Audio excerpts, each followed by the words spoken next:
Welcome to Wholesale Hotline, where we cover everything to do with wholesale real estate. I'm Jamil Damji. I'm Brent Daniels. And I am Pace Morby. And together we cover the most important parts of wholesale real estate. Lead generation. Conversion of sellers into contracts. And dispositions. Guys, remember when you're watching this show, do us a favor and squad up in the comments. Make sure that you are liking and subscribing to the YouTube channels and in the Facebook group Wholesale Hotline.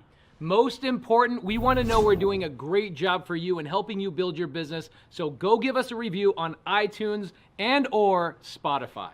So squad up and enjoy the show!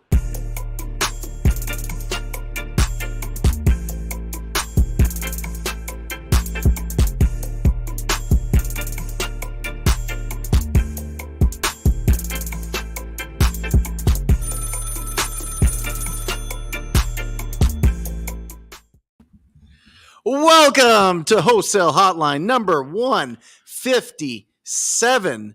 Doesn't matter if you're just getting started or if you've done thousands of deals. There is going to be something from this next 90 minutes that you can take and implement into your business right away. I am sitting next to the greatest wholesaler of all time. Yeah! Jamil Damji. Say it again! Keegley. Astro. Thousands. Millions.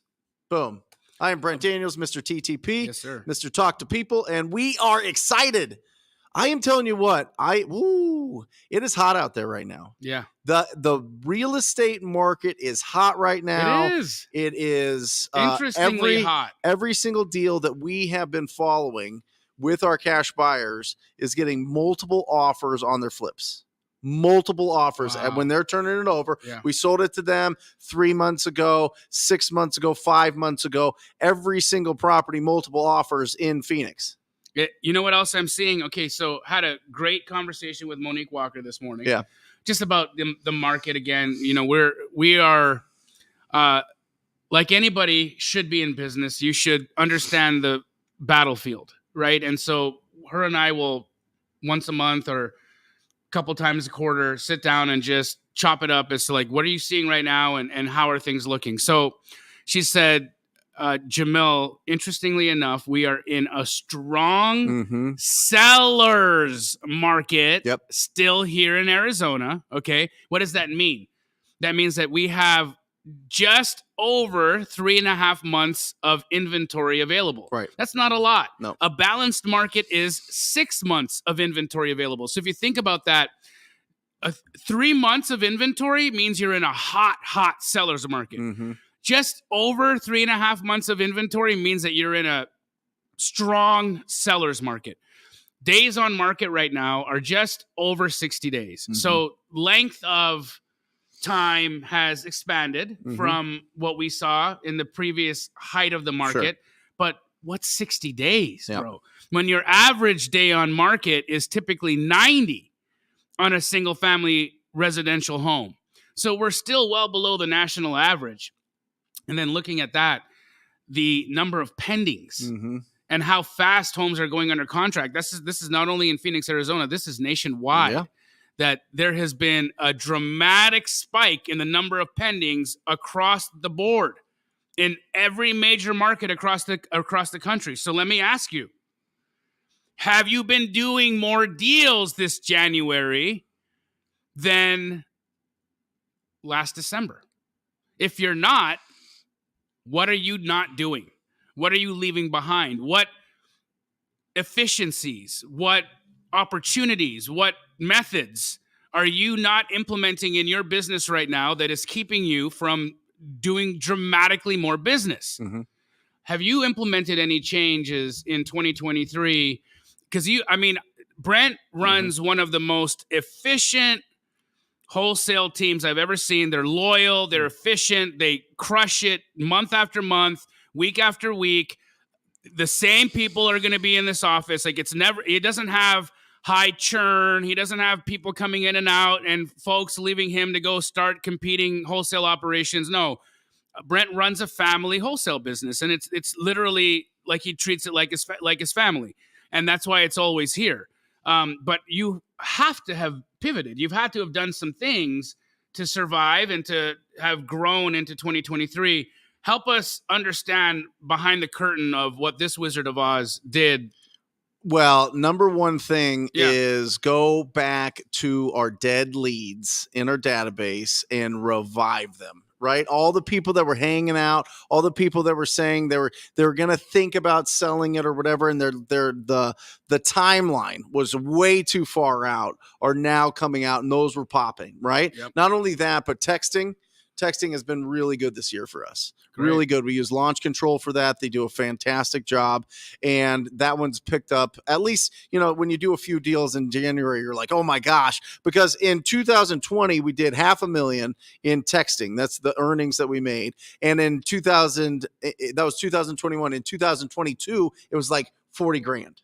Oh, wow. Like 10% 10%. less than 8% of what it was the year before. So I think a lot of things were going on with the carriers. They were blocking a lot of things. I think the technology needed to figure out how to actually deliver the text, and I think they've done a good job. And we were using batch leads before. They've really backed away from wanting to get into the nitty gritty with what's latest and greatest and what's really going to be a solid texting platform, and led to the rise of Launch Control, which has done fantastic.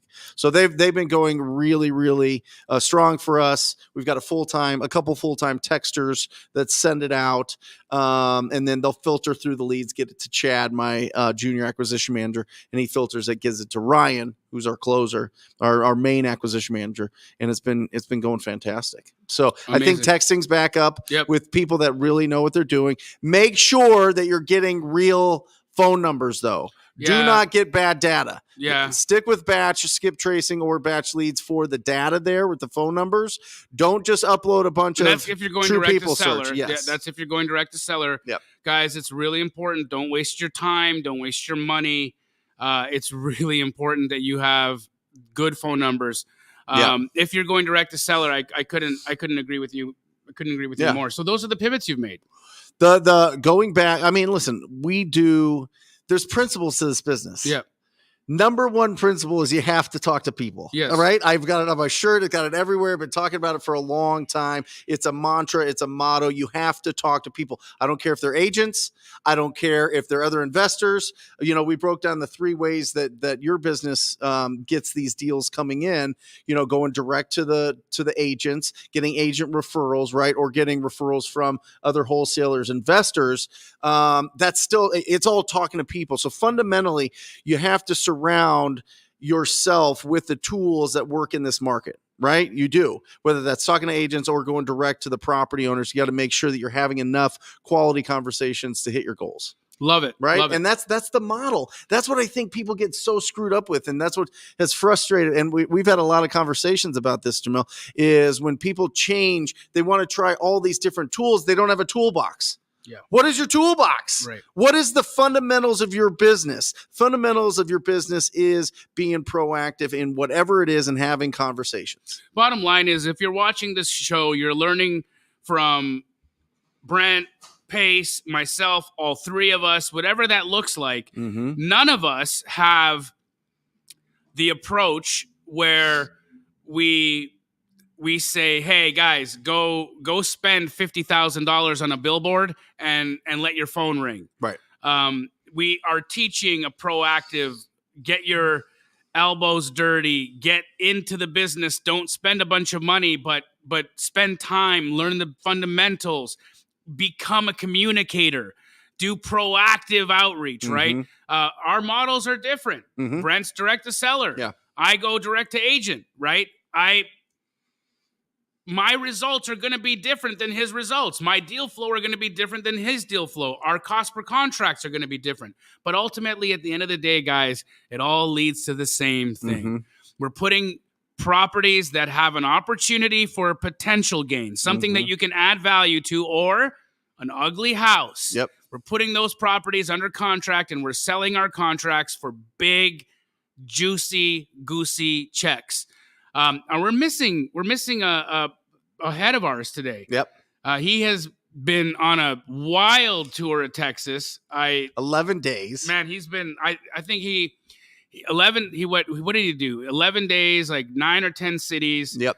I was with him in New Orleans, and then he took Texas Kept by going. storm. Yeah, he kept going. He had Monday and Laura and Corbin meet him out there. Monday had her first birthday while they were on the road out there in Texas. So happy birthday, Monday Morby, from all of us at Wholesale Hotline. We love you, baby girl. And he is not going to be with us today, guys. Pace is finally making his way back home to Phoenix, Arizona after his really long trip in Texas. So everybody send Pace good vibes for safe travels for the Morby family to make it home safe and sound. And he will be back next week. Love it. So when people, Pace, absolutely incredible whirlwind tour of Texas. I'm sure he's happy to be sleeping in his own bed tonight, but we miss you, and we'll have you back on regular schedule next week. It'll be great. Yeah. I'm excited. I'm excited about what the future of 2023 has in store. Of course, my model has always been relationship based. Agent outreach has been the primary way that we have made millions of dollars. Yep. And I'll tell you, you want to know where the number one place where people fail when they're doing agent outreach? I thought it was getting up the nerve to make the call. Sure. It's not. Okay. Because what ends up happening is they'll watch enough Wholesale Hotline, they'll get enough juice, they'll psych themselves up enough to work real hard for a week. So they'll go and they'll do all of this outreach for a whole week, okay? And then nothing happens because what do you need to do in order for a deal to happen? Follow up. Well, and momentum. I mean, it's 90 days. It takes time, I guys. talk about this all the time. The first 90 days of consistent action in this business will challenge you more than you've ever been challenged ever. Yes, sir. It truly will. Yes, sir. Because I'm telling you, it's not just going 1 week. It's not just going 2 weeks. It's not only that. You got to keep the optimism strong. You got to keep the positivity strong. This is why getting around people that are doing amazing things in this business are absolutely critical.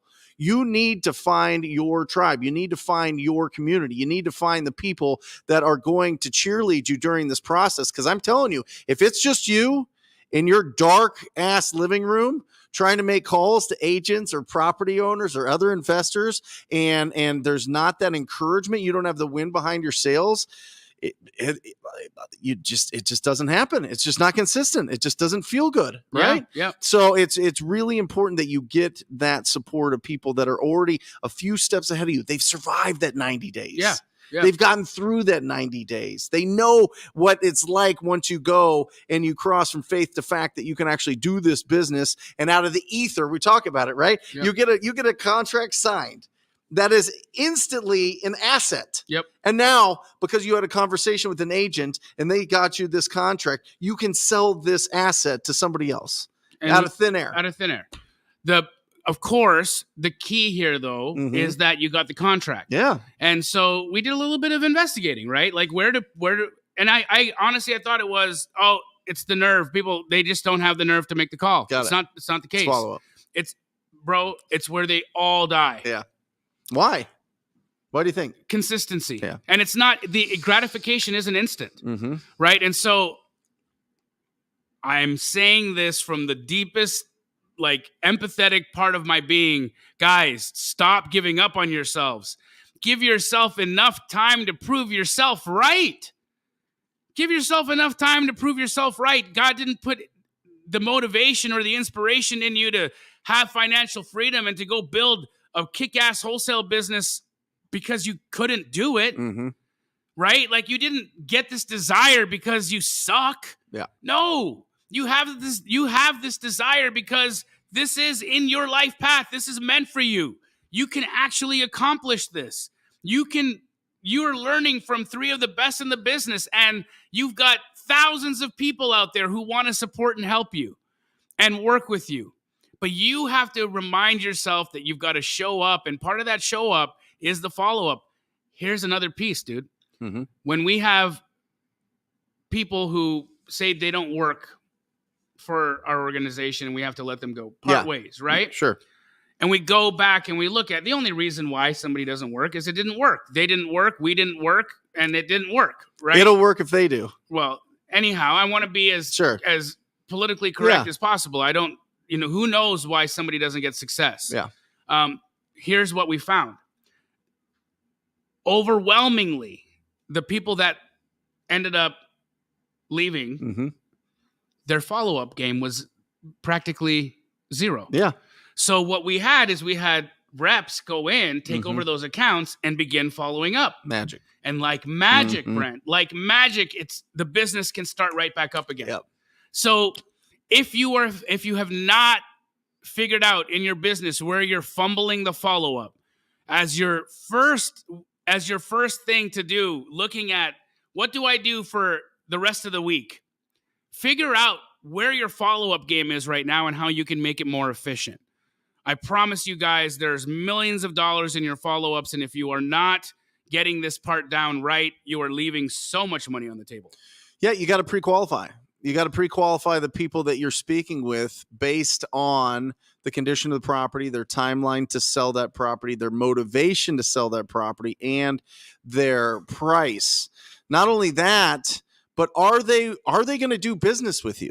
What's the likelihood that they're going to do business with you? I think that the biggest issue with lead follow-up is leads make you feel good. Yep. Having somebody actually be nice to you on the phone feels good. Yeah. That's a stranger and they're like answering questions and you feel like, oh my gosh, there's a lot of potential. This is it. I'm finally getting in the game. I'm finally going to go on an appointment and this is going to happen. Yeah. Right? Yeah. And you don't want to lose that. No. So you never call them. Right. Because you never want to know. You never want them to say, I sold the house to somebody else. Right. Or I don't want to do it right now. Or I want too much or whatever else. Professionals disqualify as fast as possible. Yep. That's the truth. I mean, real professionals disqualify as much as possible to make sure that it leaves room for the people that'll actually do business with you. And that's really, really, really critical. And when we're starting out, we just want to rush out to any property that people are being nice and having a good conversation with us. And they're like, yeah, come see the property. And you can tell me what you're going to offer and it's going to be great. And you can tell me all these things. And you're like, okay, I'm going to go right now. And then you go out there and they don't want to sell it for a year or they want double Zillow. Yep. The double Zillow seller. Right. You know what I mean? Right. The fantasy land that seller. could have been avoided. And the trip, in fact, I still teach it and we still have the rule at our office. You are not doing a property visit unless we have a property under contract. Sure. And I explain this very easily to any seller or any agent who has an opposition to it because opposition happens. Mm-hmm. And I explain, listen, when we come in full force. Yep. And it is irresponsible of me to bring my entire team to take them off the jobs that they're working on right now to come and look at a potential deal that we haven't even got under contract with you yet. We haven't established numbers. I have a very good way of knowing how much things are going to cost for me based off the pictures that you've provided me. Yep. So unless there's something there that you're hiding, which I don't believe you would do, I think that I've done as much due diligence as I can do up to this point before we go under contract. Going on the appointment is just the natural progression of great lead follow-up. I mean, you're just going there to get the contract signed. You know what I mean? Right. Like, I get it. Some people want to run out there and they want to build the rapport and they want to see what's going on. And maybe they throw at a high price, but there's motivation there. Sure, go in that appointment, especially if it's an ugly house. Yeah. You're not going to be able to sell it to anybody that can get bank financing. So they eventually have to sell it to somebody with cash anyway. But you have to make sure that you're doing your pre-qualifying, you're doing your lead follow-up, and you're getting advanced agreements. Listen, we've talked about the price that you wanted. Yep. We talked about when you wanted to close. Yep. We know it's going to go through this title, Fidelity title. When I come out tomorrow, is there anything stopping you from moving forward and signing the agreement? All the necessary brother. This is such an important piece. Actually, Steve is going to be presenting at my mastermind this upcoming weekend. I'm happy about that because, look, if there's Steve Chang? Yeah. If there's a sales trainer I think is worth his weight in this business, it's Steve Trang. I mean, he is one of the most uninteresting people to talk to. I mean this in the most kindest way possible. I love Steve. He's a brother of mine. Yeah. But he is flat, Yeah. bro. Like, yeah, he's dry. he can be dry as, but the fact that he's a sales monster Mhm. and he doesn't have to have any like special gimmicks or like opening lines or like funny ways that he gets people to across the finish line. Right. No, he does it with like it's basically like who's that comedian back in the day, the monotone, Ben Stein. Yeah. It's basically he's wholesale's Ben Stein. Do you remember that show? Oh, of course. Yeah, Ben Stein's money. Yeah, that's it. Awesome. I love you, Steve. I did not mean that in a mean way at all. No, he gets it. We call him Party Man because he loves to party. Oh, right. Yeah. Guys, Anyway, get your questions in the chat. We're gonna There's some great ones. Somebody asked a great question earlier. What do you say when you call somebody, it's a probate, and they say that the owner has passed away? Well, first of all, if you're going after inherited properties or probate properties, a ton of empathy. Like an incredible amount of empathy. People are going through really, really, really tough time, and to just go in there like guns blazing with your personality and with your tone of voice is going to throw them off, and it's not going to work out well. So go in with a tremendous amount of empathy and just explain to them that you work with people that are going through what they're going through, similar situations, and you'd love to help and support them. And what is their plan? What are your plans with the property? And so if they're open to it and you're using empathy and you're using your tone, typically they're going to let you know. Have a good open-ended question there. What is your plan with the property? I was just calling to see what your plan with the property was. And then, if they're in a place where they feel like they can have that conversation, they're going to have that conversation. Right. And if not, just be like, listen, I do not I know this is a tough time. I don't want you to feel any pressure coming from this side of the phone. Also, just be a human being and ask if there's anything that you can do to help.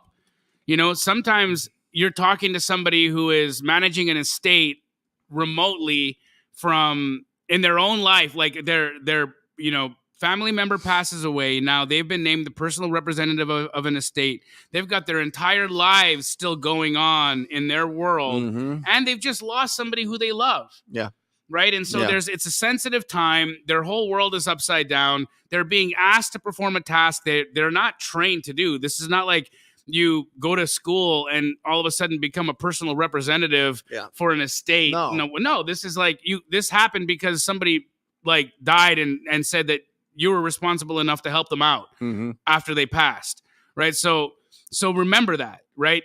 Have the feelings, have the empathy, and truly be of service. Like, ask what you can do.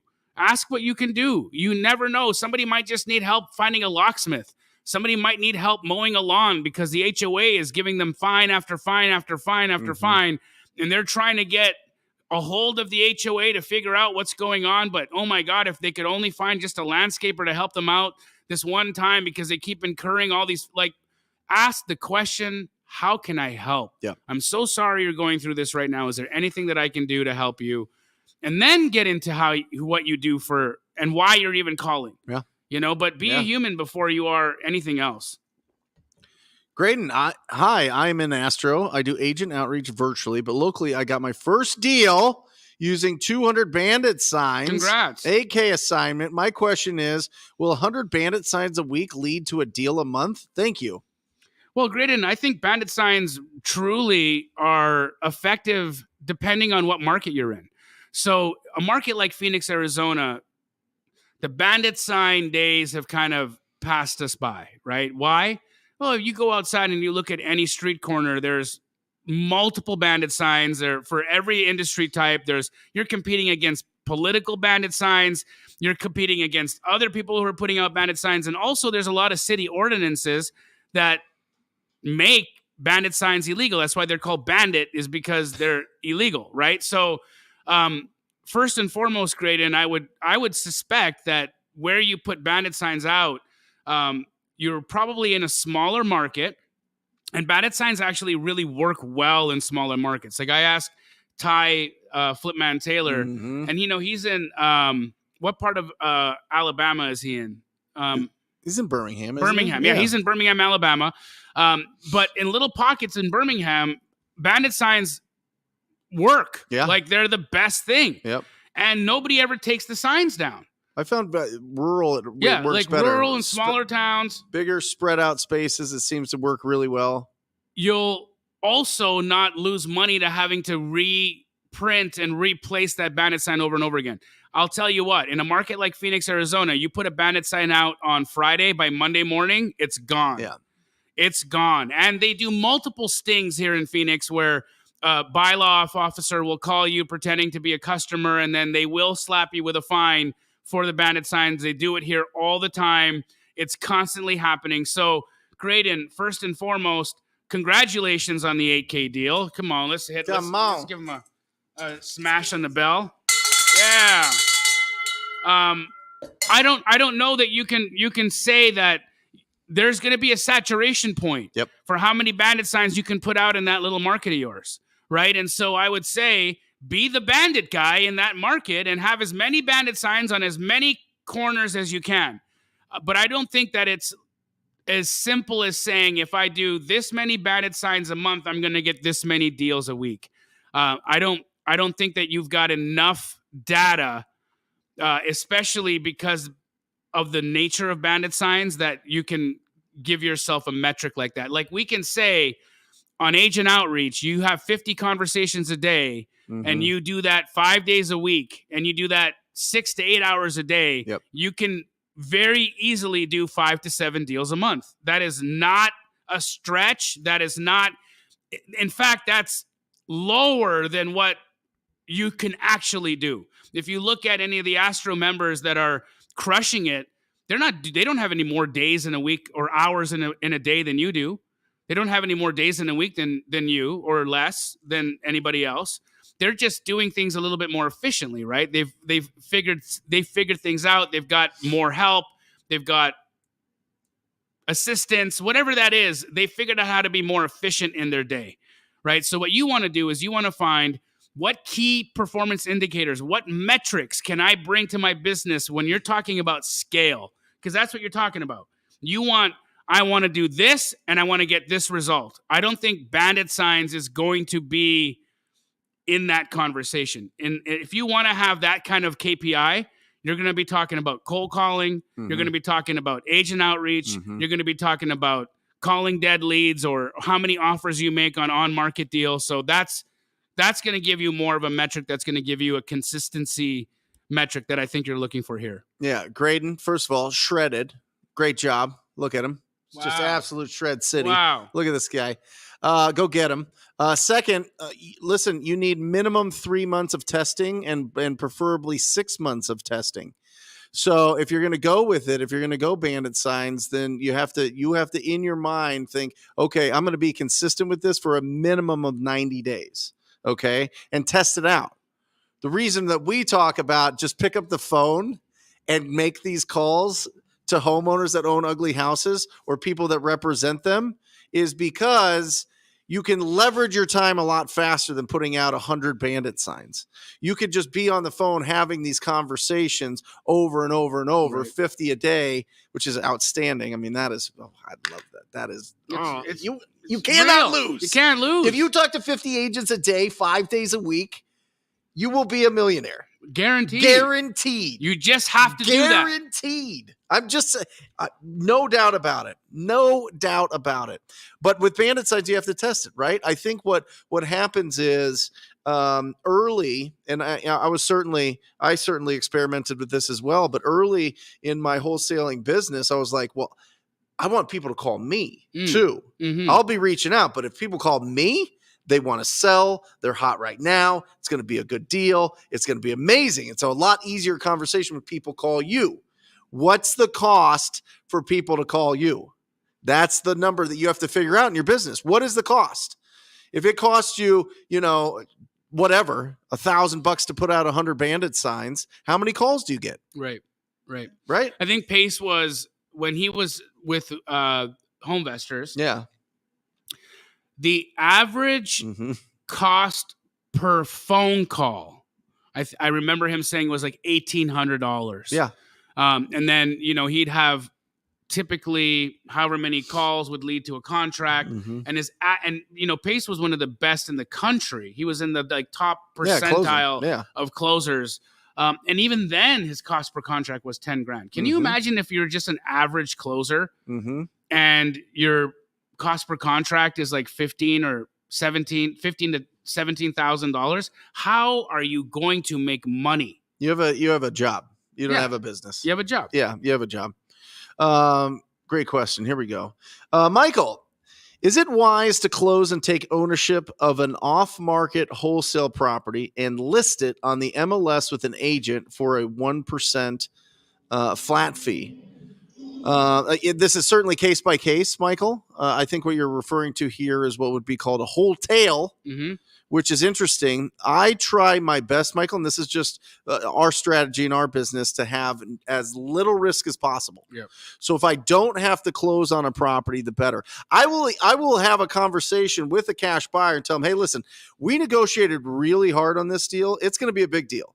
If you care that it's going to be a big deal, let me know, because then I'll just close on it and not let you know what I bought it for. But I'd rather us just, be an open book so you know how much I'm making on this thing. But it was a great deal. It was a home run deal. Do you have any problem with that? And they go, no, typically. I always just say, hey, listen, we're going to do well on this deal, but I'm going to double close it to you, and I'm going to incur the extra expense of the additional closing cost, because I don't want it recording at that number. I want to make sure that you get credit for buying the property at the price you're paying.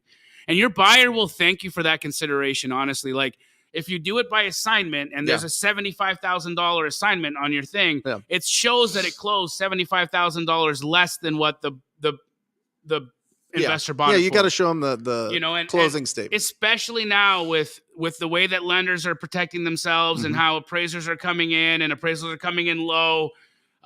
You really want to be sensitive for your buyers. I just have them give them the settlement statement.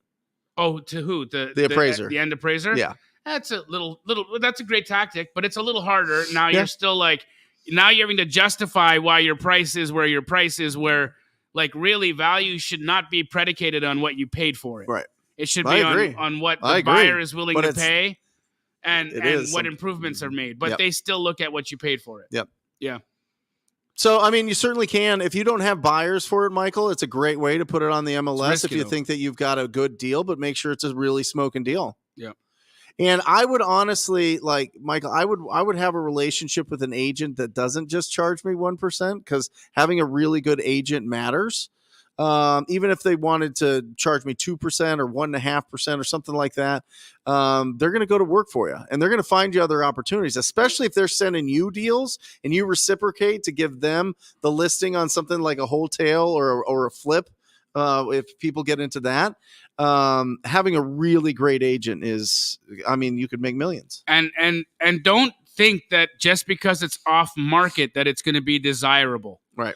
That's not the case. Numbers are going to dictate 100% here, Michael. So, again, make sure you're buying it at the right percentage of ARV for its condition, for the market that you're in. And as long as the fundamentals are there, you should be okay. This is great. DCP-1. Love it. Tips to avoid screwing people over as a noob. Well, my first one is, why not start off with just being honest? I think one of the most damaging things that has happened to wholesale to the wholesale as an industry is, for decades, educators like us had taught people that they couldn't just be honest about what you're doing. You couldn't be truthful about your type of real estate investment as a strategy. So first and foremost, I would say the best DCP-1 is to just be truthful, to truly say what you're doing, who you are in the deal, and what you're trying to accomplish. Right? I think that if you can overcome the fact that people will do business with you even if you're a wholesaler, that nobody gives a crap as long as the property closes and you do your job. Second, I would be really knowledgeable about value. I think you want to know what really screws people over? When you give them a contract on a property that's way higher than where it should be as a number and then cancel on them because you didn't learn the fundamentals or understand how to value the property correctly before wasting people's time. That's honestly one of the biggest screw ups I think people make, and why real estate agents, title companies, and other industry professionals have kind of shied away or been a little bit hesitant to work with wholesalers is because of that situation I just described, where you come in as an investor, you say, hey, I'm here as an investor. I want to buy this house. They put the property under contract. You didn't run proper comps. You didn't get a buy number or talk to a buyer or a Keegley franchise to find out what this thing could possibly be worth or what number you should be talking or should be locking this thing up as. And instead of doing that, you just get really excited because somebody's talking to you and wants to go into contract with you, and you give them whatever number they say they want. And then that number ends up being wrong. And then you either A, ghost them because you're so embarrassed for having made the error, which again makes and reflects poorly on the industry, or B, you cancel and they just think you're a flake. Yeah, value is number one because a lot of people think you waste their time sending them deals that aren't deals. I would say this. The only thing I would add is answer your phone. That's also very true. Answer your phone and respond to text fast. Do you want to be like top 1% in the real estate world? Respond to a text message within 30 seconds. Seriously. It is so undervalued. We've talked about it a few times over the last 3 years that we've been doing the show. But like the fact that the speed of response at texting, whether it's good news, bad news, no news, just reaching out, whatever it is, just communicating, nobody responds to texts quickly. It's like this thing. So if you do it, you're like set on a hold. Like people are like, oh my gosh, this is somebody I got to take seriously. Yeah. This is somebody that's on it. Yeah. You know what I mean? That's something I learned from you, actually. You were always the fastest. It's dog on a bone energy, bro. Yep. We still teach it to every person who comes through the doors of Keegley is that when there is an opportunity on the table, you are on it like a dog on a bone. Otherwise, what's the point? Yeah. Yeah, no, I'm just And then people go hours and hours and hours without responding. It's and like, then what it's are you like, doing? yeah, I'll take that deal. It's like, no, it's not. It's gone. Yeah. What are we doing? All right. D. Lee.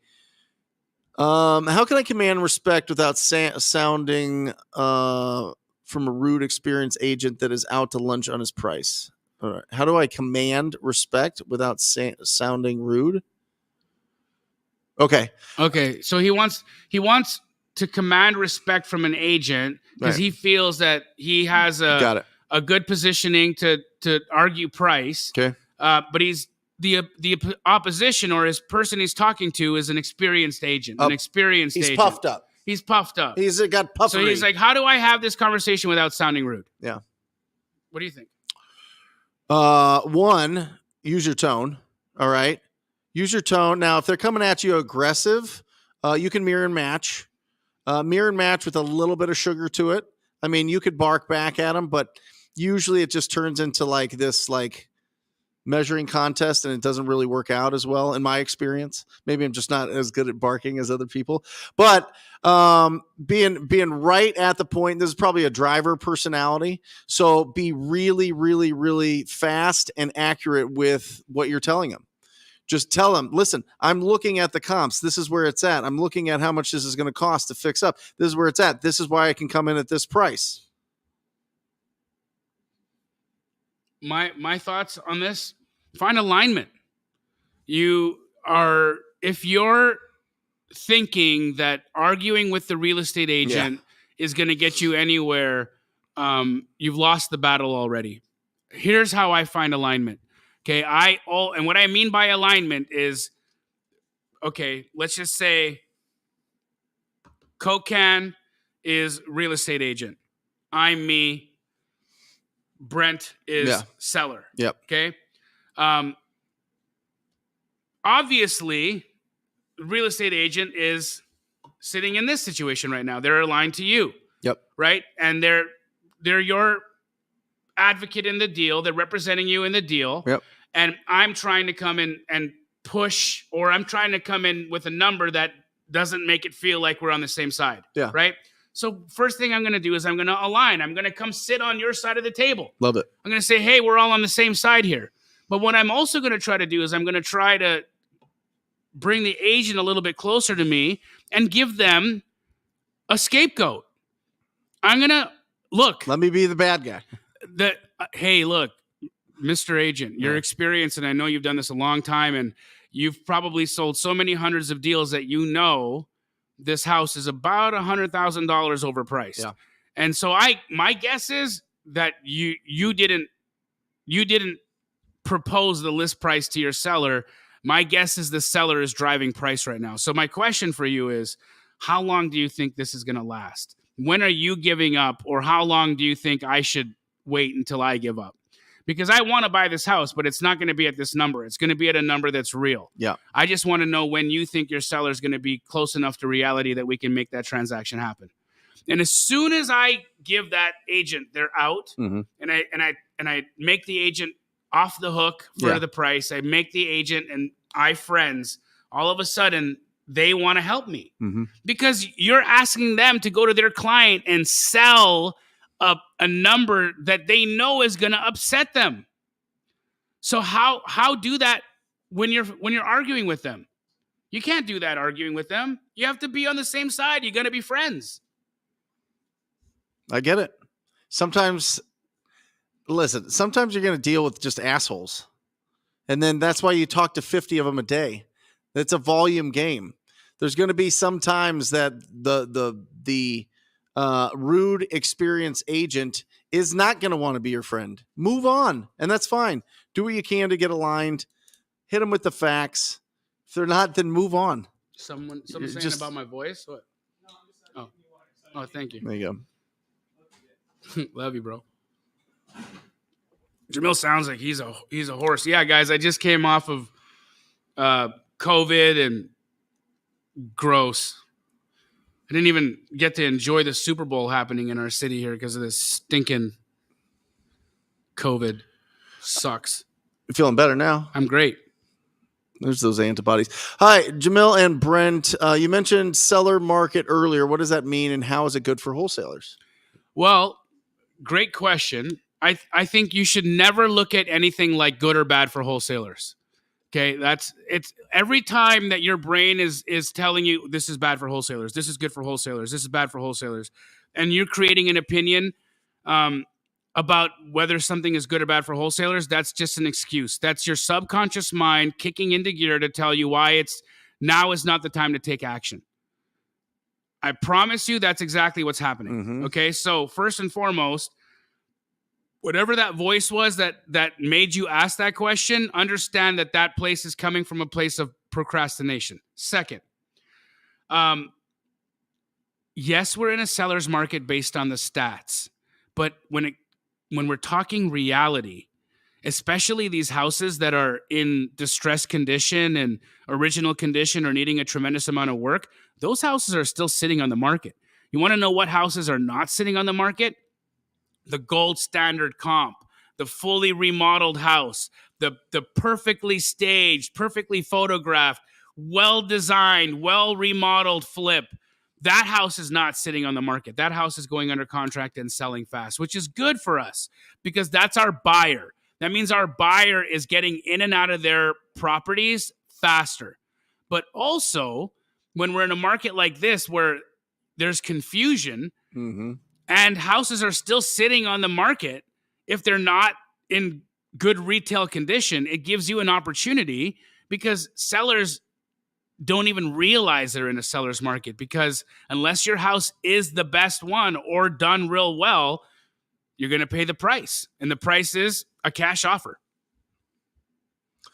Yeah, I think, listen, it's really interesting. In 2000, basically since 2013, but really since 2019, the market was going bananas. It was going like this. So when the market's going like this with the appreciation, especially once 2020 hit, the cash buyers in our market had to, kind of figure out where this was going to go so that they could get these deals. I mean, there was multiple offers on almost every single deal out there. And what happens when it starts flattening out is they were predicting that their return or they would be able to sell it for more, and then it flattens out, and then all of a sudden a bunch of them got caught in the second part of last year.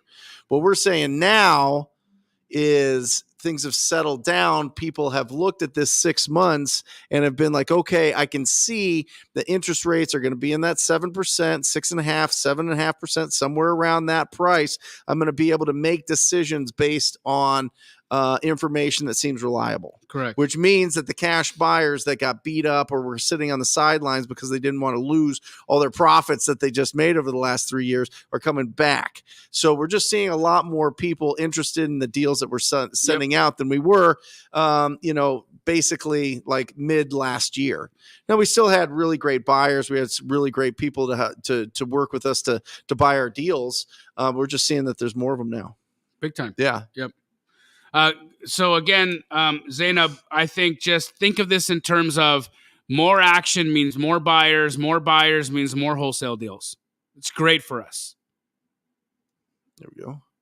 Enrique, handsome gentleman, as a wholesale pitching a cash offer to an MLS deal, do I as a wholesaler need representation from a realtor to submit my offer? And how do I turn around and wholesale that MLS deal? Great question, Enrique. I would always suggest that you have representation on an on-market deal, and I would highly suggest that you have the listing agent represent you on that deal and have them be a dual representation situation where they're representing you and the seller. Some agents may shy away from that. Not every agent is open to dual agency. I'd say 1 or 2 out of every 10 agents have like nerves about dual agency and they just don't like it or they don't want to do it because of the liability or whatnot. And what I would say if that agent rejects your offer for dual representation is ask them for a referral. Say, do you have a friend or a family member that you want to refer me to that I can keep the business close to you? And why does this matter? Well, it matters because you're incentivizing the realtor. When you have them represent you and dual agency, they're going to be paid a commission twice. When you have them refer a friend or a family member, they're now going to have a favor in the bank with somebody that they work with that closely, right?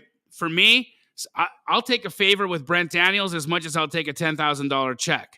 Okay, because I know that they both have value. If I ever need a favor from, it's actually worth way more than $10,000. But if I wanted a favor from Brent Daniels, and I know, hey, I can get a favor from Brent, refer Brent some business, I'll take that all day, right? So yes, you want to use an agent, you want representation, you don't want to just write out blind offers. But also think about it this way, Enrique. You should be calling the listing agent and having a conversation about where your number is and why your number is where it's at. Don't just blindly send offers out on MLS listed properties. That is the fastest way to get deleted. It is the fastest way to be non-responded to. And you're going to start to create a story in your head. Oh, nobody's accepting my offers. Everyone's calling me a lowballer. No. You didn't take the time to create alignment with that agent. You didn't build rapport with that person. So that person didn't present your offer because you didn't show up. So think of these things. But yes, you would wholesale this deal the same way you would wholesale any other deal. As soon as you put the property under contract, you then have an option. Send out that contract to your buyers. And if somebody buys it, you can assign it to them or you can do a double close and sell it to them. That's it. The mechanics don't change. It's the same process in wholesaling, whether the deal is on market or off market. Boom. Skylar. By the way, Skylar is part of TTP, Astro, and Sub2. What a guy. Look at this guy. He's got all of it. I'm looking at a quadplex for $500K. The ARV is massive, and I can't secure the deal because the seller doesn't want to do assignable contracts. I need help and or guidance. So just close on it, Skylar. Yeah, get transactional funding. Get transactional funding. Do a double close. Yep, double close. Double escrow. Yeah, there's lots of solutions here. Skylar, what I would say is, if you truly believe in the deal and you have it for $500K, then you should not be, you should be contracting it. You should be figuring out, where can I get the money? How can I close this? But don't not do a deal because you can't assign it. Mm-mm. There's always another exit. There's always another exit. Assignment is just one exit in wholesale. Yeah. Just close on it, bro. Skylar, just get it done. I mean, listen, there's a ton of transactional funding that you can look into that do it nationwide. I do it. Yeah. I do transactional funding. I know Abraham Gray. He's another sub 2 Astro student, TTP friend that will do transactional funding across the nation. He's available. There's lots of resources that you can use out there. Typically, transactional funding is around a point. So this is a $500,000 deal. You might spend $5,000 in transactional funding, but if the ARV is huge and you make a $20,000 assignment or $20,000 lift on your sale or more, what did it matter that it cost you $500,000 to close? Who cares? How about you go find the best cash buyer that buys multifamily in your marketplace and just go do the deal with them? You know what I mean? Yeah, that's also just you bring in the cash and pay me the whatever. Make it something reasonable that makes sense on what you can make on it. But if people are looking for the multifamily properties, they're going to buy it with cash and refinance with it anyway. And they've got the connections, they've got the cash. It's either sitting in their account or they've got relationships with the private money lenders in town. Right. Just bring it to them and be like, listen, I'd like to make something on this. They won't let me assign it. How can we do business? Yep. Or just do a double close or double escrow. Just find a title company that will do it. Also, will Fidelity do it? 100%.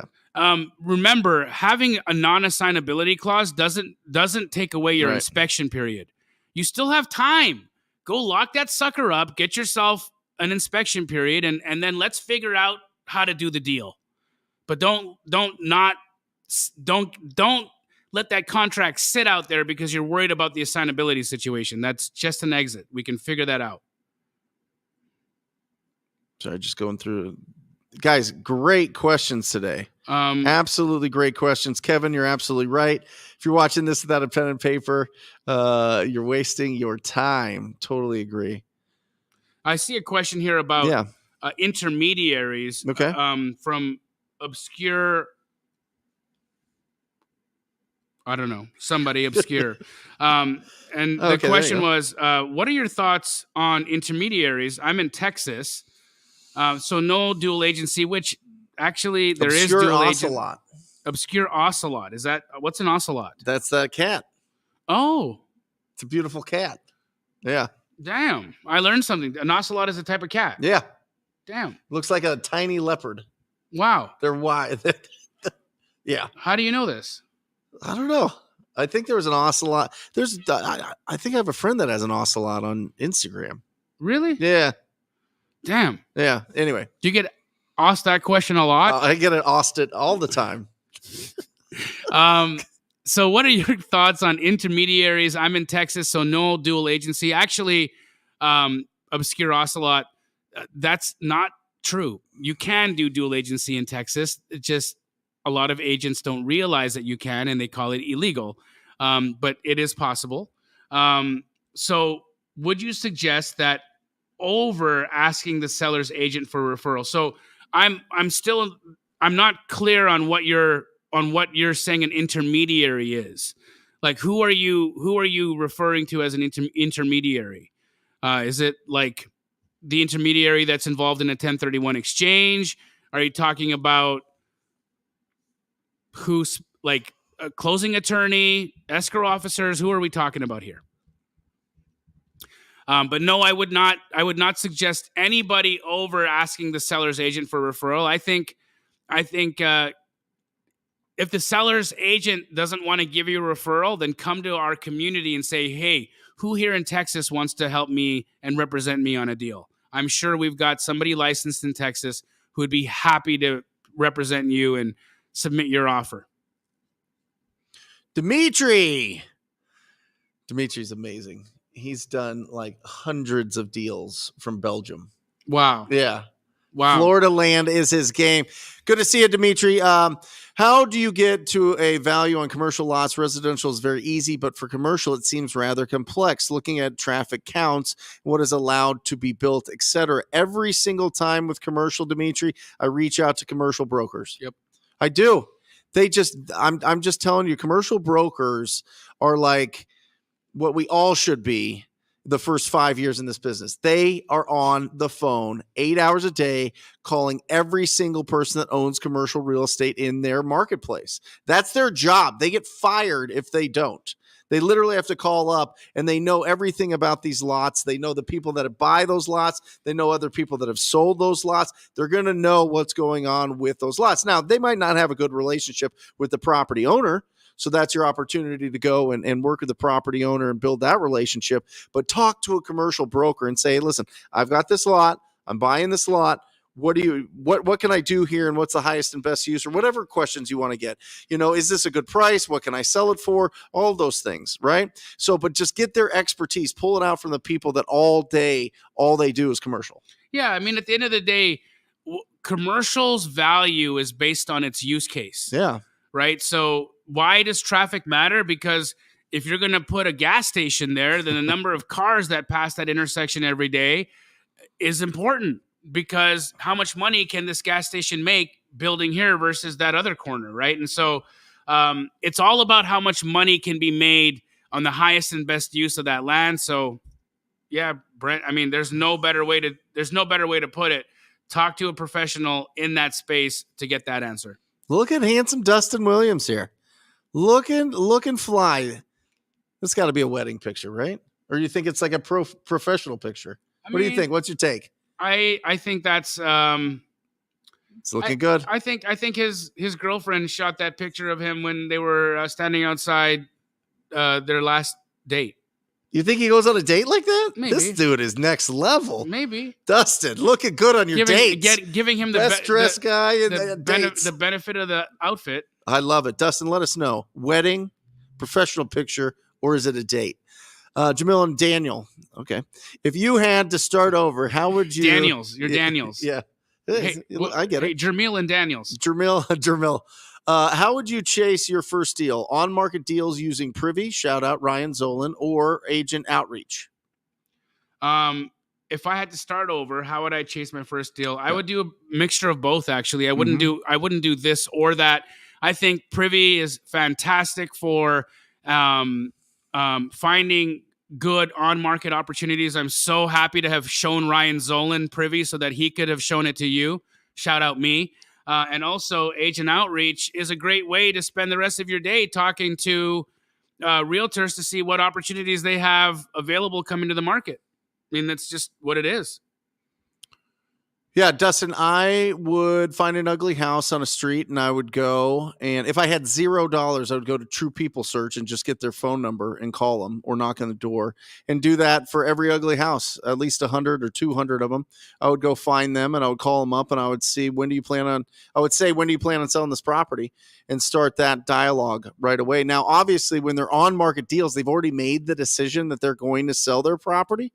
So it's probably a shorter timeline there than going direct to the property owners, but you never know. You never know when you catch somebody that has made the decision, they're ready to sell that property, and you can get that deal locked up and move. So he said that his girlfriend snapped that picture for him for LinkedIn. I was close. Oh, professional. Yeah. It's a it's a little bit of both. It was a little bit of both. Looking good, man. It might have been on. Hey, Dustin, were you on your way to a date though? Oh yeah. What was why were you wearing that? What was the occasion? Maybe it's just a LinkedIn photo. I mean, awesome. Hannah, I just gave an offer I feel was low, but it is because the area and the house is in okay. But I want to help because I know why. What would be other option that I can offer, or did my emotions get too deep? I think if I translate this, Hannah says she just gave an offer out that she thinks was low, but justified. Sure. And reasonable. Now she's feeling that she wishes she had given another option or maybe had another tool in her tool belt?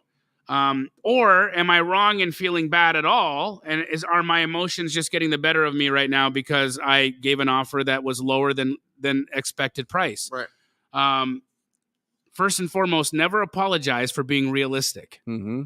It's the fact of the matter is, the fact that you had to offer significantly below what a property is listed at doesn't make the seller a bad person, the agent a bad person, or you bad for coming in lower. Nobody's bad. Everybody's doing the best for themselves, right? The seller wants top dollar. The agent wants to help that seller get top dollar. You want to pay as little for the property as you can pay and still make the property go. That's what it is. You're a buyer, they're a seller. You guys have different interests. The facts are, though, is that if you're justified in your number based off the numbers and the fundamentals of comping, then you should have no negative feelings about it. Now, that's not to say that you couldn't have offered more. We have typically with us the subject to king who would lovingly tell you that you are always okay to overpay for a property as long as you have a way to use that property that cash flows. So ask yourself the question, could you have paid more for the property and been able to do that deal based off of a better use case for it? Is there a way to make that property cash flow? Or could you do that deal creatively through an owner finance or a subject to deal where you gave the seller more money and still made the deal make sense? That's, I think, where your line of questioning is headed. But I could be wrong. So, Hannah, if I butchered that, let us know. Yeah, and listen, you don't have to go at it alone. You don't have to know every single technique. You just have to build a really good relationship with that property owner. If they don't want to take your offer because they want more, then squat up with somebody that knows how to do creative finance deals. Yep. Like, you do not have to learn all of them off the bat. Agreed. to go out there and take action. I would say focus on one thing, squat up with somebody that's focusing on a totally other thing. You go after wholesale deals, they go after creative finance deals, and they help you on whatever transitions you need to make if it's going down that path, if they want more than you can offer them cash, and it makes sense. But remember, you can't do every deal. Right. I'm just telling you, like, the sooner you realize this, the sooner that, now listen, can every opportunity be a deal? Sure. But you can't do every single deal, especially when you're starting out. Find somebody that wants to trade price in their property for speed and convenience. That's what you do. That's what we do on a daily basis. That's what we're looking for. So if you're looking for it, you're going to find that. But if you're looking for everything, every creative deal, every cash deal, every put it on the market and do this and novate and all these other things, you're not going to get momentum. Just find an ugly house, put it under contract, sell that contract to somebody that wants to do something amazing with that property. Love it. I got this one here. This is a good one. Nathan asked great professional photos today. Look at these guys. Everyone's stepping it up. Jeez Louise. Hey, but Dustin did say that he's in med sales, so he needed to take a professional photograph, but he's also wearing shorts. My man. I love it. I love it. He was business on the top, party on the bottom. Below. There you go. That's it. Nathan, should you include an inspection contingency in your assignment contract or have them inspect it before signing? They're looking to get it appraised before buying as well. This is a tough buyer here. They want an inspection period and they want to get it appraised before buying. Yeah, find another buyer. This is not a wholesale buyer. This is a wholesale liar. Yep. This is somebody who is going to come in and tie you up the entire time you're in an inspection period. They're going to drag you along right to the end of your inspection period. They know the game. And then they're going to come at you with a price or an offer that's going to either make your profit margin go to zero or very low, or it'll be below your cost. And then you're going to have burned up all your days with this one joker. And you're going to be at the end of your inspection period. And guess what you're going to do? Cancel. And guess what this person is going to do? Go right behind you and buy it. Find another buyer. I can tell you I have had this conversation 1,000 times, and this guy exists in every market, and this guy wastes everybody's time. Don't do business with this guy. He's a fool. Yeah, if you want to buy this deal, it's $5,000 non-refundable, deposited at the title company as soon as possible. No inspection, no appraisal. I mean, they went through it.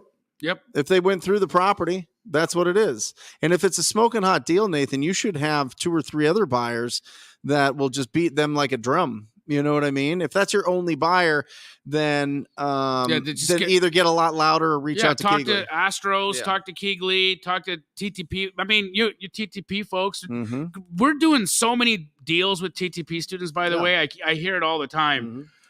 So, hey, shout out all you TTP folks that have been squatting up with Astro people and all the sub-2 family members that have been squatting up with Astro folks for Dispo.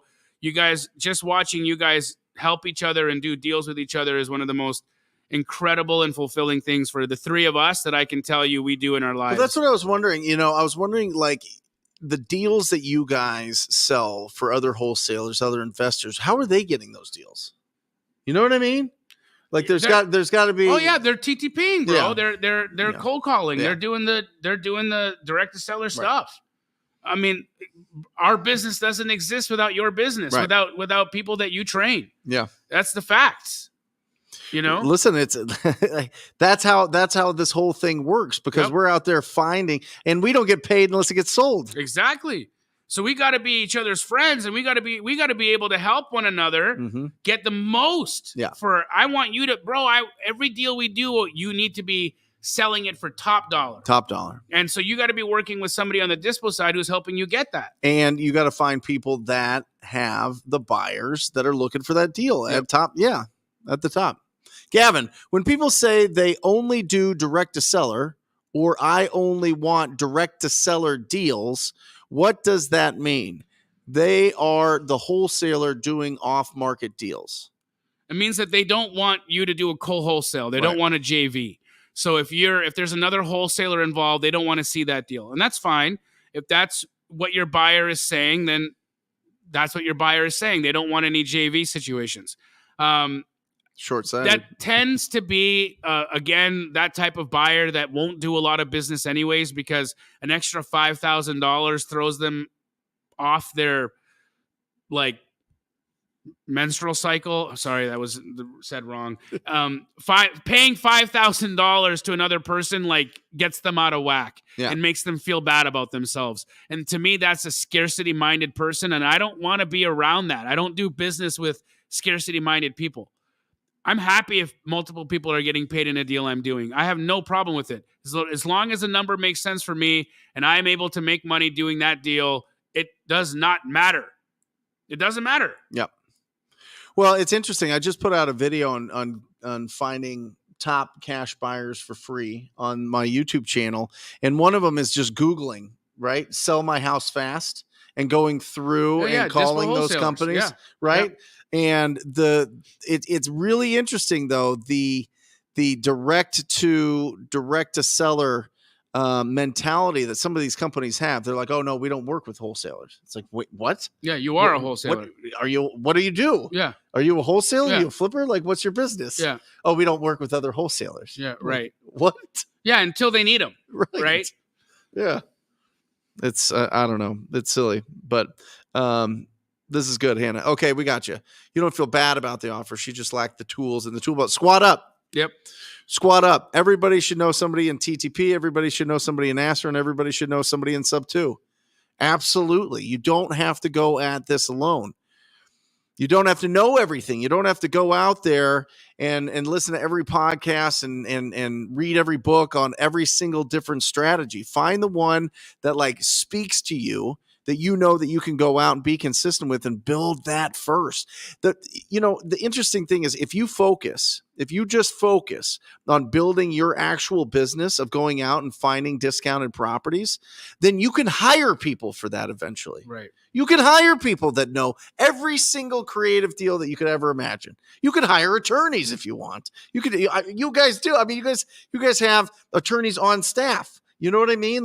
But you started out, Josiah started out, Hunter started out going and finding all these deals, wholesaling, and then you built the biggest wholesaling business. We're still doing it. We're still wholesaling. I mean, fundamentals haven't changed. Fundamentals haven't changed. creative avoidance really sneaks in, and it comes to the form of education. And education will hold you back.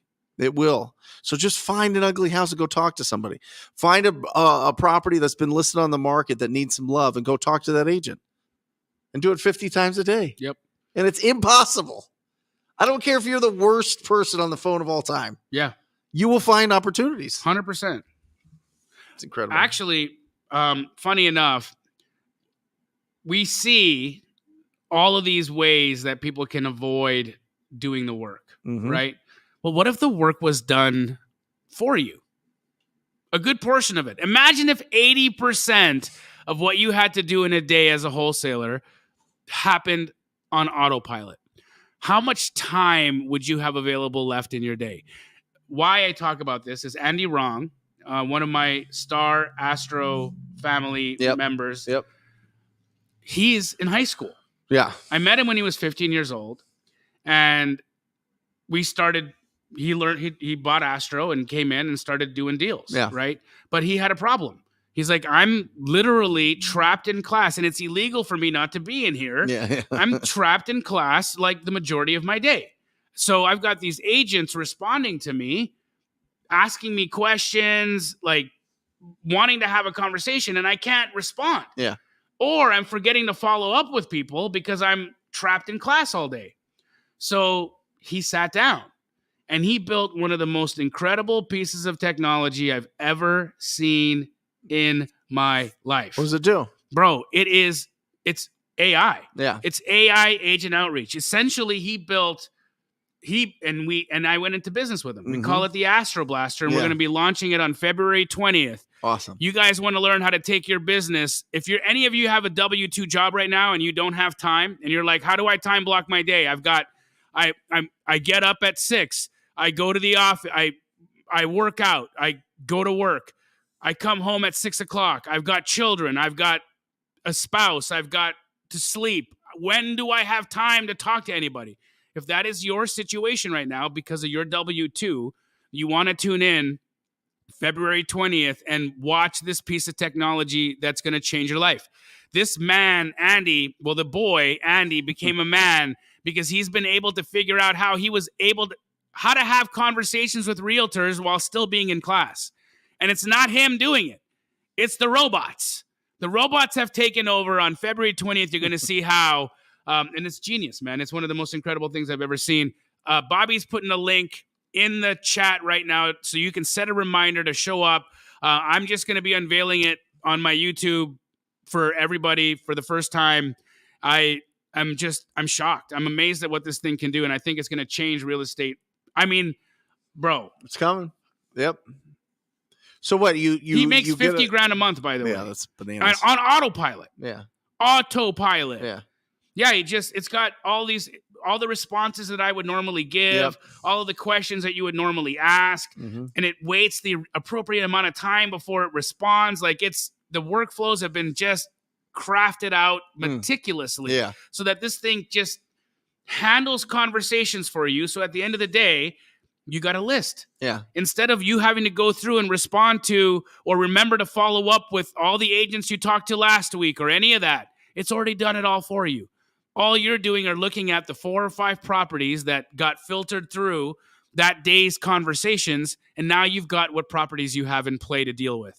That's a much more digestible way to do this business. And how do you get the agents' numbers? Oh, we give it to you. It comes loaded in the Astro Blaster. And for the whole country or for certain areas? In the entire US of A. Got it. Pretty cool. So you could text. I mean, isn't everybody going to be texting everybody? Well, people are already texting everybody. Yeah. It's already happening, right? Agents are already being reached out to. It's just that what is your conversation Agents' sound phone like? numbers are commercial numbers too. And that's why they're not subject to the do not call list. Anything. Yep. You can freely text them. You don't have to worry about, and you know what else you don't have to have? That stinking little message at the end of your text message that says to opt out of this, press stop. You don't got to say that. You want to know why? Because that agent advertised for you to reach out to them. Love it. Astro Black. Is the link in here? Bobby it's on your YouTube? Bobby put a link to the YouTube. It's coming. 3 times. Oh, there it's been is. in there 3 Awesome. times. Just set the reminder, guys. Show up. February 20th, gonna change your life. Love it. Astro Blaster. What's the Astro best Blast way- you into outer space. Yeah. I'm excited for it. I want to see this thing in action. What is the best method to gain MLS access as a wholesaler who's in a non-disclosure state? Privy. Yeah. Yep. Privy's got it. Privy's in Arizona now. Yeah. Or Maricopa Yep. County. Yeah. Yep. And it's crushing it. So Privy, is there a code? Yeah, go to runprivy.com. And I think if you use code COMPIN, COMPIN, you'll save 20%. Code COMPIN. Go to runprivy.com, code COMPIN. Is he doing anything off market or direct to property owners? Privy? Yeah. Oh, yeah. They No, got all- no. Astro Blaster. No, it's going to be an agent outreach tool. Got it. Yeah. It's meant for agents. Yeah. It's been designed for agents. Got it. I'm sure we can build a version that's for Now, direct is it seller. texting for properties that are on the market or No, just for agent outreach to get off market Love agent it. properties. Those are the big ones. Yep. That's awesome. Yep. And where does he do it? Where's he located? Andy's in Texas. Awesome. Yep. How'd you meet him? He just joined Astro? He saw an ad. He was like, I like this dude. He joined Astro. And you know what was funny is he came in and he started making money pretty quick, right? Mhm. So his auntie, she's like, how did my 15-year-old nephew just get like a $20,000 wire? Yeah. And then he was like, hey, auntie, come meet him. He's going to be in Houston tonight. So like this lady came storming into this meetup, like, who's giving my nephew all this money? And like, you better not be a weirdo, Yeah. right? Yeah. And so we meet and we have a great conversation. And she said, look, you look like a wonderful human being. And look at all these people that are here to meet you and see you. Yeah. I have one condition. I'm happy that you're helping my nephew. I love him very much. He's very dear to our family. So just remember that. But I have one condition. I said, what's your condition? She said, he has to finish high school. Yeah. If he doesn't finish high school, we're all going to have a problem. Yeah. And I said, I give you my word that I will kick Andy out of astro flipping if he doesn't finish high school.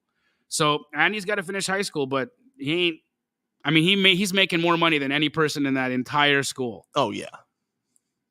in a year, Oh, yeah. in a In month. a month. Yeah. I love it. That is awesome. Guys, any other questions? We got about 10 minutes left of the show. Great show. Miss Pace. He hasn't been on the last couple of weeks, but he's going to jump on. He'll be back here with us next week, which is really cool. Any shows? I mean, obviously we have the 20th. You have Yeah, I the got the 20th. 20th. I'm straight out of Compton. Sadly, it didn't happen on Sunday because of me being sick. Yeah. It wasn't because I, wanted to watch the football game, which I don't even. Did you watch the game, by the way? Yeah. How was it? It was awesome. I hear it was like one of the ones for the books. It was awesome. Yeah. Missed it. But what do you do when you're sick? Yeah. It was the only full game I've seen this season. Oh, wow. Yeah. Wow. But we had a nice time. We had a nice barbecue and had some of the team over, and it was great. Yeah. I'll be doing Broke a bread. makeup straight out of Compton one of these days, guys. Just keep watching my YouTube, and we'll let you know what day that's coming. But every Sunday, I do straight out of Compton, and that's where we look at your deals. I show you how to underwrite so that you know what your property's ARV is and what number you should be locking that property up at. If you get those two things right, there's a very low likelihood that you'll cancel. That's just it. How about yourself, bro? Wednesday, we have a live show, 10 a.m. Mountain Standard Time on the Brent Daniels YouTube channel. Yeah.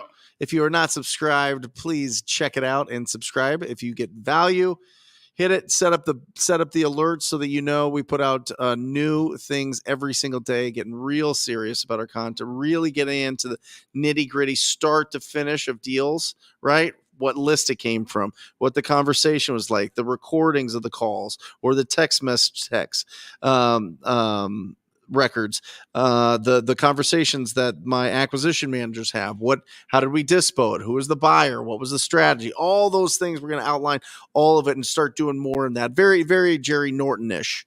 Great. You know just what I mean? unpacking it start to Just finish. unpacking it start to finish. And it's a lot of work. That's why we haven't done it. It's just been a lot of work. And we've been doing deals. We've been coaching. We've been doing a lot of things. But I think it's time to like really flesh that out. I think it's great. Yeah. It's such a wonderful thing to just have the creative freedom to do that. And then you have this beautiful space and that kick-ass team that helps you accomplish it all. So, That's right. I got the same. I feel super blessed that I got incredible people on my team. I got Hot Bobby over there. Oh, yeah. Always hot and ready. That is Little Caesars, I think. Yeah. Emily's about to have a baby, so send love out to her, Hey, guys. Emily, Her due you're getting date, one of these. Her due date is Wednesday. So for those of you that are familiar with my team, Emily is about to give birth, which is an amazing blessing for all of us. So we're super happy for her family and the new addition that they're going to be adding. Yeah, man, just. This is a good question. Have you run into this? Alex is saying I've been finding deals in Privy and I'm getting resistance from agents on the assigns clause. What do you suggest? Just assignability. So it really just depends on how you're coming off to the agent. Do you have to put the clause in? No, I mean, you don't have to. It's just that look, I prefer to have all of my contracts assignable, and yes. I will press the issue, but I won't make it a deal breaker. Mm-hmm. Okay. So when I'm asked, and I routinely can say, look, for me, I write and or designated entity on my contract because I'm not sure what entity is going to close this. Sure. And we're not going to be able to determine that until we're through the inspection period. Mm-hmm. That's it. Well, why wouldn't you know what entity is going to close it? Well, I might bring on a funding partner. I might close in a different company for tax purposes. Mm-hmm. There's a number of reasons why I could transfer this contract to another entity, but I won't know that until we're in the inspection period and I know what my exit's going to be on this house. So that's why I need the assignability clause there. And it's not that having the assignability clause there makes my offer less professional. In fact, if you do a deal with any hedge fund, if you sell a deal to any hedge fund, private equity, iBuyer, every one of those contracts is going to have in the buyer name and or assignee. Yep. Every single one of them. Mm-hmm. In fact, most businesses that do business in real estate have and or assignee on every one of their contracts. It is a non-issue. It becomes an issue if you haven't built rapport with an agent and they kind of feel like you may not be serious or you may not be able to pull the deal off. And then you ask for, and then you're starting to press the assignment clause. Now you're making them feel nervous. So I would say it's not a question about how do I get around this? It's how do I build more rapport or how do I get this agent or build more trust with that agent so they don't feel like having that clause in the contract makes the contract less stable. Because that's all it is. I like going aggressive. I like going with a higher earnest deposit if need be to beat out other one. Because what's happening is with these properties that need renovation, they're getting offers fast and they're getting a lot of them, and the buyers are canceling because they're not buying it at a price that'll cause it to actually sell. Right. So these agents get mad. Yeah. And anytime they see a signee, they go, "Oh, you're not the buyer. You're just messing around. I can't let this happen to my client again." Yeah. Right. So they're feeling like, oh, okay, I got to protect them from all these people that are fake, phony buyers. I'm having these conversations with agents. Yeah. Oh, you're one of those phony buyers, right? Yep. And so if it's a really good deal, and it's got to be a really good deal, let me preface that, I would go whatever, 10,000 non-refundable earnest right now. I'll close this thing in a week. I'll close it in 10 days. I'll do whatever. Right. Yeah. And that really sets the tone. And obviously that's because I've got the money in the bank to be able to do it. I've got the experience. I've got all that stuff. So this isn't like level one type, movements here. But if you can find somebody that's a strong buyer in your area and you say, listen, how about I reverse wholesale this whole thing? You tell me what you want to buy. You want to buy in 85012? Great. 3-bed, 2-bath minimum? Great. Everything that I'm going to bring you, I want you to give me a buy price, and I'm going to go negotiate this thing. If they need hardcore earnest money, are you good? Yeah, I'm good. Okay, good. Boom. Now you're going, right? You don't have to have all the money yourself. You can have a buyer that pays you whatever. Oh, well, I'll only pay you 10 grand a deal. It's 10 grand a deal for a couple conversations. You know what I mean? Yeah. And now you've got a buyer that has your back. You feel like $1 million because you got literally $1 million backing you up. Yep. And you go out there and you can aggressively negotiate that deal and sound like a real boss in this market, as opposed to, let me send you this offer that says and/or signees, and I'm never going to even speak to you on the phone, by the way, and I'm going to just check up with you on text message. And the agents get tired of that. It's fear, right?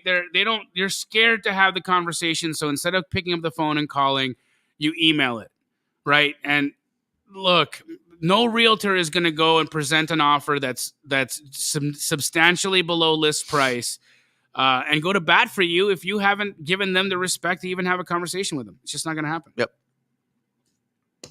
Love it. You've got your mastermind this weekend. I'm excited. Man, it's going to be great. Yeah. Having Brent Daniels come and speak. I got Stormy Wellington coming in to town, and she's going to be presenting there. My COO of Key Glee we're going to be doing. Now, the last time I was there was like a manual that you had that was like this thick. What is that?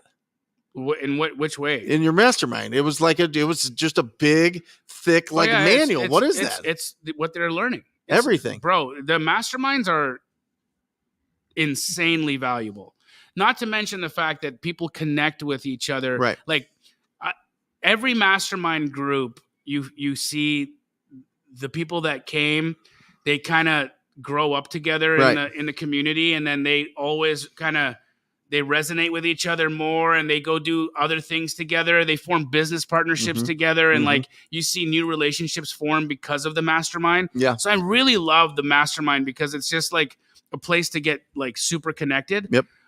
So yes, it's coming this weekend. Friday night, we're all going to meet at my home for supper. I'm having all the mastermind attendees come to my house. We're just going to break bread at my house.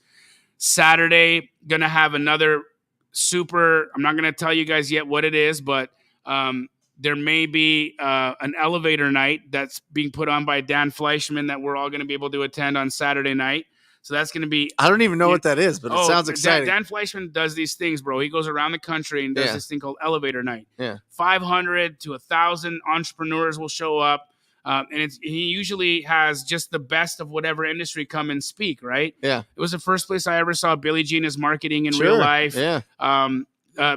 Usually it's celebs or people of really high regard in business. Yeah. This one, he's doing it real estate focused. It's in Arizona, and it just so happens to have your boys, Pace and Jamil in it, along with Cody. So it's going to be a nice opportunity for us to chit chat and network. So there's going to be some great networking happening.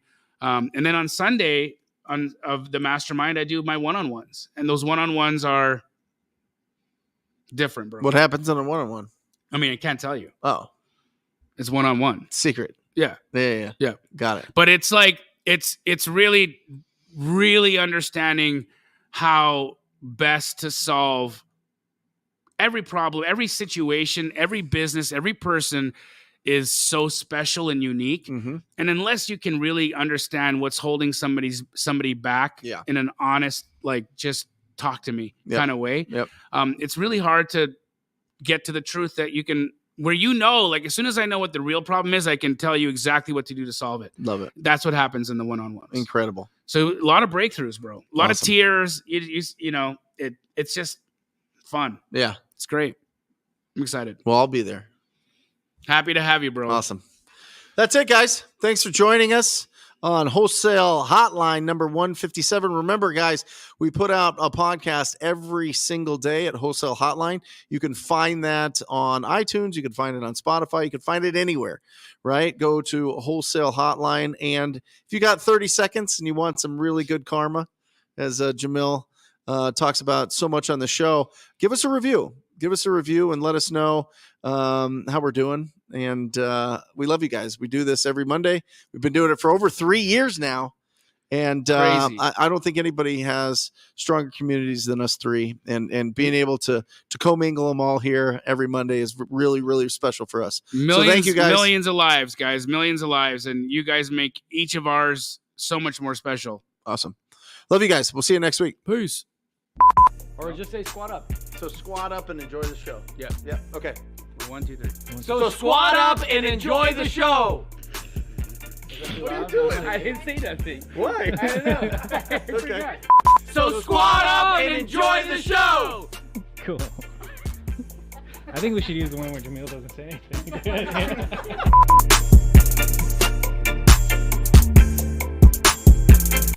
Yeah.